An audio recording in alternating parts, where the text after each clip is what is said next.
Assalamualaikum warahmatullahi wabarakatuh. Apa kabar ayahanda dan bunda? Alhamdulillah kita masih diberi kesempatan oleh Allah untuk berbagi informasi. Tahukah bahwa masa 1000 hari pertama kehidupan dari masa kehamilan hingga anak berusia 2 tahun adalah fase emas yang menentukan tumbuh kembang anak secara menyeluruh. Kini telah hadir Undang-Undang Nomor 4 Tahun 2024 tentang kesejahteraan ibu dan anak pada fase 1000 hari pertama kehidupan. Ini menjadi sebuah payung hukum baru yang patut kita sambut. Karena menyentuh langsung tanggung jawab kita sebagai orang tua dan warga negara. Undang-undang ini mengatur hal-hal yang terkait dengan hak-hak ibu dan anak dalam fase 1000 hari pertama secara holistik. Di antaranya, pertama, hak atas pemenuhan gizi seimbang dan layanan kesehatan. Kedua, dukungan psikososial bagi ibu hamil dan menyusui. Ketiga, perlindungan dari kekerasan, diskriminasi, serta eksploitasi. Dan yang keempat adalah pelibatan keluarga dan masyarakat dalam edukasi dan pendampingan. Coba kita lihat. Di pasal 4 menegaskan bahwa negara menjamin pemenuhan hak ibu dan anak sejak masa kehamilan hingga anak berusia 2 tahun sebagai bagian dari pembangunan nasional. Ini agak berbeda dengan di Singapura. Kalau di Singapura sudah di 5.000 hari. Kita lihat di pasal 11 menyatakan bahwa keluarga merupakan subjek utama dalam mendukung fase ini. Sedangkan di pasal 13 mewajibkan penyelenggaraan edukasi publik dan layanan berbasis komunitas. Untuk itu, video ini adalah kami mau ambil bagian untuk itu. Untuk itu, coba kita sebar. Ini yang menjadi catatan penting yang perlu kita ketahui bersama-sama. Menurut data Kementerian Kesehatan tahun 2024, ada beberapa hal penting yang perlu kita ketahui bersama. Pertama, terkait dengan prevalensi stunting nasional masih berada di angka 21,5%. Ini sebetulnya tanggung jawab siapa? Ini tanggung jawab suami terhadap istrinya yang sedang hamil. Ini penting. Kedua, lebih dari 40% ibu hamil mengalami anemia ringan hingga sedang.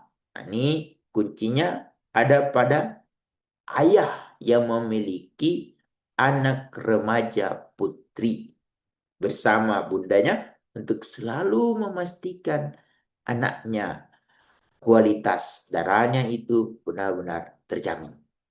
Tentu menjadi penting juga bagi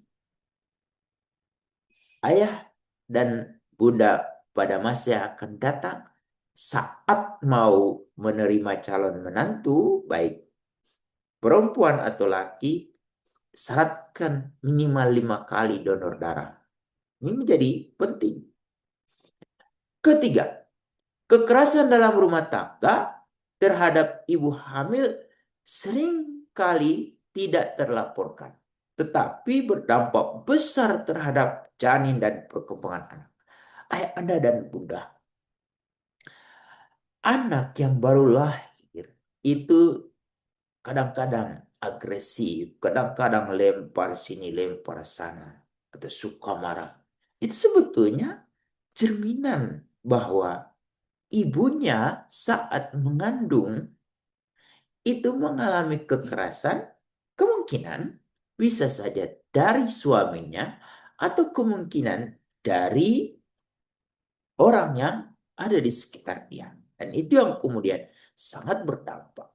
Untuk itu, gangguan pada fase 1000 hari pertama seperti gizi buruk atau tekanan psikologis ibu dapat menyebabkan dampak permanen.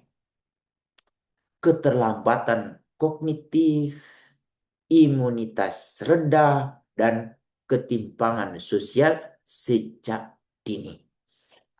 Undang-undang ini juga memandatkan koordinasi lintas sektor termasuk pemerintah daerah, tenaga kesehatan, lembaga pendidikan, dan masyarakat untuk menjamin implementasi terpadu dan menyeluruh. Undang-undang ini bukan sekedar tanggung jawab negara. Ini adalah panggilan partisipasi bersama. Untuk itu, ayah dan bunda perlu kita mengambil langkah-langkah berikut. Pertama, mengatur waktu antara pekerjaan dan peran perusahaan, termasuk mencari dukungan dari keluarga, komunitas, atau pengasuh yang kompeten. Dua, memanfaatkan hak cuti hamil, cuti ayah, dan fleksibilitas kerja jika tersedia di tempat kerja. Ketiga, hadir mendampingi ibu hamil secara emosional, psikologis, dan fisik. Keempat, mencari dan memanfaatkan layanan konseling, gizi, dan pemeriksaan rutin. Yang kelima, membangun lingkungan rumah yang aman dan bebas dari kekerasan. Keenam, terlibat aktif dalam kegiatan posyandu, kelas ibu hamil, dan edukasi keluarga. Yang terakhir adalah memahami isi undang-undang ini sebagai bekal memperjuangkan hak anak sejak dini. Untuk itu, cek informasi dan layanan terdekat melalui aplikasi Sehat Indonesiaku atau hubungi puskesmas setempat. Saya, Hamid 45, mengajak ayah dan bunda untuk menjadikan Undang-Undang Nomor 4 Tahun 2024 bukan sekadar dokumen hukum, melainkan bagian dari komitmen harian kita. Karena masa depan anak ditentukan sejak dalam kandungan.